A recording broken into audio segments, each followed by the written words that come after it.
News has come out in the Hollywood Reporter, says this: Game of Thrones movie officially in the works at Warner Brothers from Andor writer.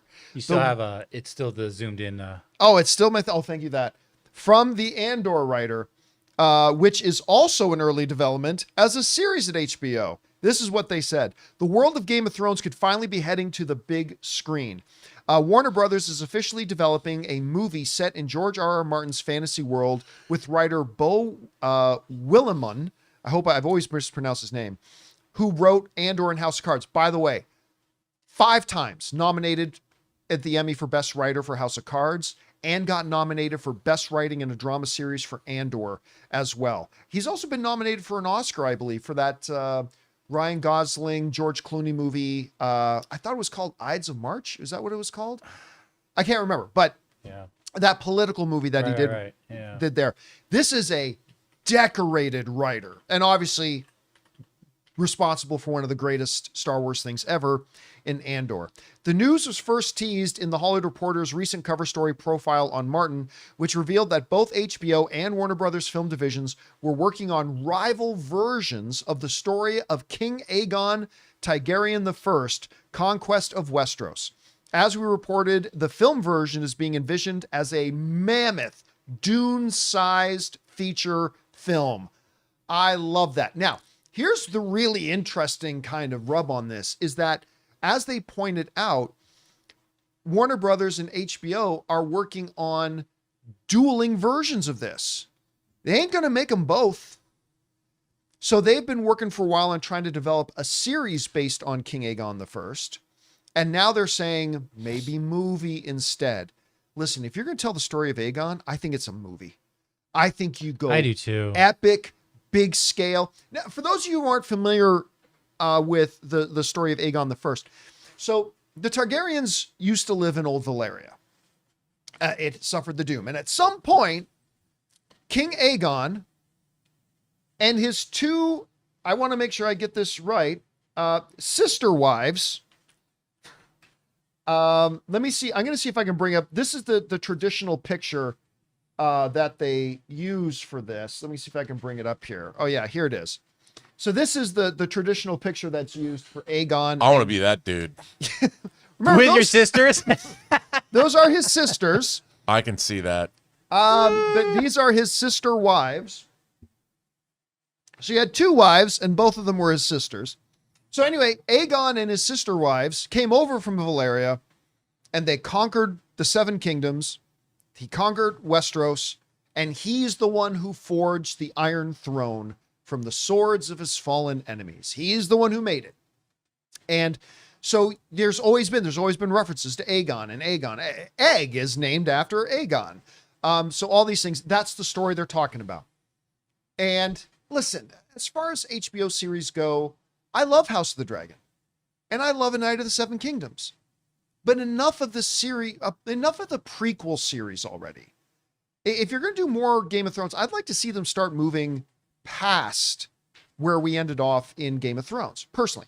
But as a movie, as what they're calling a massive, mammoth scale, Dune-sized kind of epic, from the writer of Andor and House of Cards, right. Oh my God, sign me up. This is terrific. This is news I've been wanting to hear. Now, they still could make the choice to go with the series instead of the movie. I guess they're going to let them write it out and see what kind of looks best. I'm personally going to be cheering for a movie. Jonathan, I think I heard you kind of say you agree with that as well. You'd like to see this as a movie. Yeah, because this isn't as long form of intrigue, court intrigue. It's pretty straightforward. He had all the dragons and they had none. You know? So this is a story of conquest. Oh yeah, it's a that's why it's not called the Aegon Wars. Yeah. It's Aegon's conquest. Yeah. He comes and dominates. Of course, the big question as you bring this picture back up, Jonathan, the big question in everybody's mind is who you're going to cast as his sister wives. Yeah. Damn it. If that's not a good looking family though, that's a good looking family. Anyway, Rob, they've got the guy who wrote Andor with Game of Thrones probably most asked for story, Aegon's Conquest, one that they're also maybe developing a series about. What do you take away from Count this? me in. I mean, especially if it's a Dune-sized epic. I mean, in a way, it's kind of the reverse of Paul Atreides, getting the Fremen together, because you've got a guy that's just going to go rush in where angels fear to tread and take over Westeros. I mean, I could see that as like a Godfather 2 kind of an epic. I mean, I would love to. It sounds great to me. What's not to love? What do you think about this whole thing, though, about Developing two. It's like G.I. well, I Joe mean, like over- they bring this up when you've already got people who have been working on developing an Aegon's Conquest series, and now they might cancel that. I mean, what do you think about this approach to have two developing projects going? Kind of reminds me a little bit about the story we talked about yesterday with G.I. Joe. Yeah. With the fact that Paramount had two writers, but I don't know. What do you think? Well, about that they've angle been of it? talking about developing that Jon Snow, Jon Snow.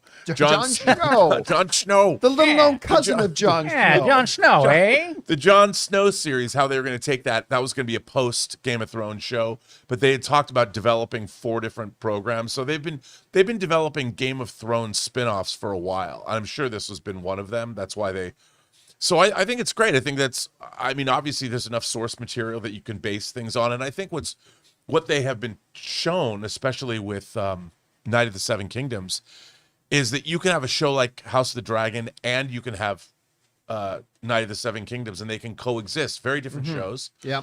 And I think that showed them that, like anything, you'd think this would be self-evident, but to make a well-written show that's handsomely produced with people that really know what they're doing and understand the IP and stay true to the IP, it shows that you can do a lot of diverse storytelling in the same universe if you have great writers and great showrunners behind those ideas. Because Night of the Seven Kingdoms is very different from House of the Dragon. Yep.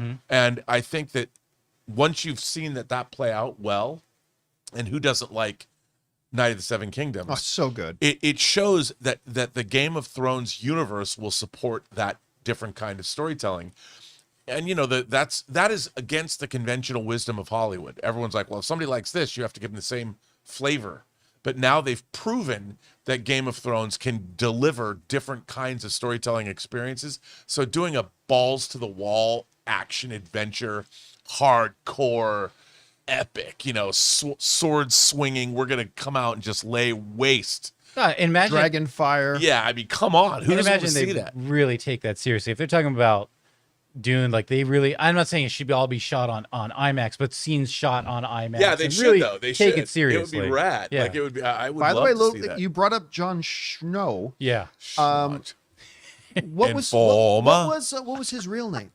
Do you remember? Targaryen. His real name Aegon. What's his first name? is Aegon. Targaryen. His first name was Aegon, also named after Egg and Aegon the First. I want to see this. I really think they should do this, and I absolutely think they should take this route over the series. I really do. Guys, we want to take a second to thank a sponsor of this video, Harry's. Listen, guys, you know that I'm a tech geek. We live in an age where your phone is basically a handheld supercomputer and your car can now literally park itself. So why are so many of us still using razors that feel flimsy, overpriced, and honestly stuck in 2008? That's exactly why I've leveled up to the new Harry's Plus. When I first picked this thing up, the first thing that I noticed was the weight. It's solid metal, no cheap plastic here. If you want to check it out right now, head over to harrys.com/Campea. Now, what makes the Plus different is the advanced pivoting system that actually reaches every corner of your face. You're getting 3 different blade angles for a clean cut at the root, plus a lubricating strip with aloe and vitamin E to keep your skin calm while you work. No clogging, no middleman, just a great shave. Right now, you can get the Harry's Plus trial set for only $10 at harrys.com/Campea. You're getting the new Plus razor, a 5-blade cartridge, their foam shave gel, and a travel cover. It's a risk-free trial, so if you don't love it, they'll make it right. Go to harrys.com/Campea, and when they ask where you heard about them, please tell them we sent you. It really helps support the show.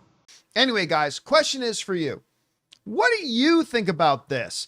It looks like Warner Brothers is developing a Game of Thrones Aegon's Conquest movie to be developed by the Emmy Award nominated 6-7 time Emmy Award nominated writer. What was that? From Andor and House of Cards, 6 or 7? Yeah. Oh, I set that up, didn't I? Whatever you guys think about Should I it, jump cheer? down into the comments section below and let us know your thoughts. Hey guys, thanks so much for watching this video. Make sure you like the video, leave a comment, and subscribe to our channel. And don't forget, we have a daily podcast called the John Campea Show Podcast, available on Apple Podcasts, Spotify, or your favorite podcasting app of choice. Go and subscribe to it today so it'll be there when you need it.